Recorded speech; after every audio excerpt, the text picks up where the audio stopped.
మీ business ఏదైనా మీ ఊర్లో promotion చేయాలంటే అది సుమన్ టీవీతోనే సాధ్యం. ఇప్పుడే సంప్రదించండి.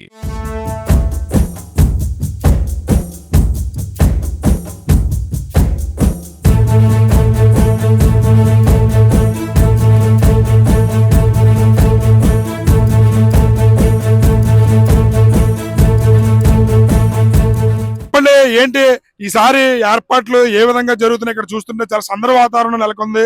పిఠాపురానికి మాకు మరో కుంభమేళ జరగబోతుందని చెప్పి అంటున్నారు జన సైనికులు. దానిపై మీరు ఏ విధంగా స్పందిస్తారు ఒక జిల్లా ఇన్ఛార్జ్ గా? కుంభమేళ అనేటువంటిది ఒక హిందువులకు మాత్రమే ఎక్కువగా వెళ్ళేటువంటి కుంభమేళ. ఇది ఒక హిందువులకు కుంభమేళ ఎటువంటిదో,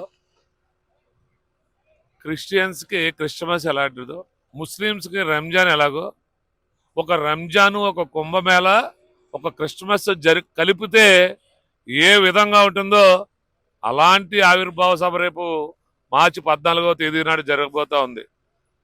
కులాలకి మతాలకి అతీతంగా జరగబోయేటువంటిదే జనసేన ఆవిర్భావ సభ అనేటువంటిది ఈ సందర్భంగా తెలియజేసుకుంటూ, అంచనాలకు మించి ఈరోజు ప్రజలు రాబోతా ఉన్నారు. దానికి కారణం పవన్ కళ్యాణ్ గారి పట్ల ఒకప్పుడు సినిమా అభిమానం అయితే ఈరోజు ఆంధ్రప్రదేశ్ రాష్ట్రానికి దిశ పవన్ కళ్యాణ్ గారని ప్రజలు నమ్ముతున్నారు. కాబట్టి ఈరోజు పెద్ద ఎత్తున ప్రజలందరూ జనసేన ఆవిర్భావ సభ ఏ విధంగా విజయవంతం చేయాలని ప్రజలు ఎదురు చూస్తూ ఉన్నారు. ఈరోజు 2 తెలుగు రాష్ట్రాల్లోనే కాదు, దేశం యావత్తు కూడా జనసేన ఆవిర్భావ సభ ఏ విధంగా విజయవంతం అవుతుందనేటువంటిది ఎదురు చూస్తా ఉన్నారు. అయితే ఒకవైపు మీరు ఆవిర్భావ సభలో మంచి ఉత్సాహంగా ఉంటుండగా, మరొక శుభవార్త, నాగబాబు గారికి ఎమ్మెల్సీగా ఈ రోజు నామినేషన్ వేయడం జరిగింది. ఒక సీనియర్ జనసేన నాయకుడిగా ఎప్పటి నుంచో మెగా ఫ్యామిలీతో మీకున్న అనుబంధం అందరికీ తెలిసిందే. దానిపై మీరు ఏ విధంగా ఫీల్ అవుతున్నారు సార్?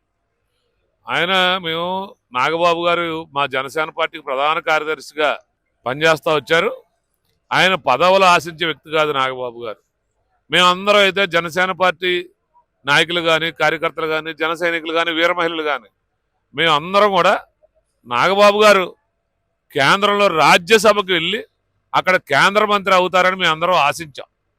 కాకపోతే కూటమి ప్రభుత్వంలో పవన్ కళ్యాణ్ గారి యొక్క ఆదేశాల మేరకు తనకన్నా చిన్నవాడైన పవన్ కళ్యాణ్ గారు ఎప్పుడు తమ్ముడు మాట జవదాటని నాగబాబు గారు అంటే తమ్ముడు అంటే అంత అభిమానం ఆయనకి. పవన్ కళ్యాణ్ గారు అంటే ఎనలేనటువంటి అభిమానం నాగబాబు గారికి.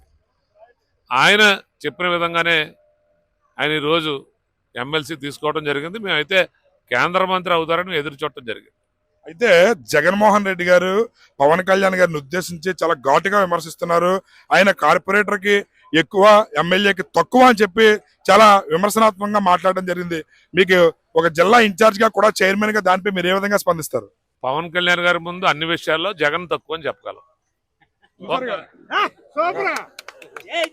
ఎందుకంటే ఒక నీతిలో పవన్ కళ్యాణ్ గారి కన్నా తక్కువ జగన్మోహన్ రెడ్డి, ఒక సిద్ధాంతంలో పవన్ కళ్యాణ్ గారి కన్నా తక్కువ, ఒక అందం విషయంలో పోల్చుకున్న పవన్ కళ్యాణ్ గారి కన్నా తక్కువ, ఒక గ్లామర్ పొలిటీషియన్ ఏ విషయంలో తీసుకున్నా, ఒక పేద ప్రజల్ని హక్కును చేర్చుకోవాలన్నా, ఒక దాన గుణంలో కూడా ఒక దానం చెయ్యాలి తన కష్టపడిన సొమ్మునంటే దాంట్లో కూడా పవన్ కళ్యాణ్ గారి కన్నా తక్కువ జగన్.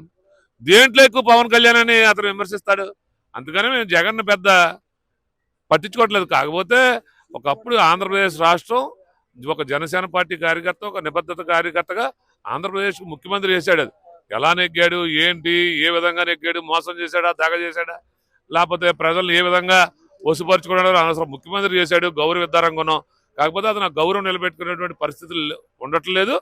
అందుకనే ఈ మధ్యన మామూలు మా కార్యకర్తలు కానీ, జనసేన కానీ అందరూ కూడా ఒక ముఖ్యమంత్రిని మామూలు సామాన్య కార్యకర్తతో విమర్శించుకునేటువంటి స్థితికి దిగిపోవడం జరిగింది జగన్మోహన్ రెడ్డి. చూసారు కదా, కూడా చైర్మన్, అదేవిధంగా జిల్లా జనసేన ఇన్ఛార్జ్ అయినటువంటి తుమ్మల రామస్వామి గారి స్పందన, పవన్ కళ్యాణ్ గారితో పోలిస్తే జగన్మోహన్ రెడ్డి ఎందులో ఎక్కువ అని చెప్పి ప్రశ్నిస్తున్నారు. మా నాయకుడు అన్ని విషయాల్లోనూ ఎక్కువే, ఇటు అన్నంలో, ఇటు నాయకత్వంలో, ఇటు ప్రతి విషయంలోనూ కూడా మా నాయకుడికి ఎవరో కూడా ఎక్కువ కాదు అని చెప్పి కూడా తెలియజేస్తున్నారు.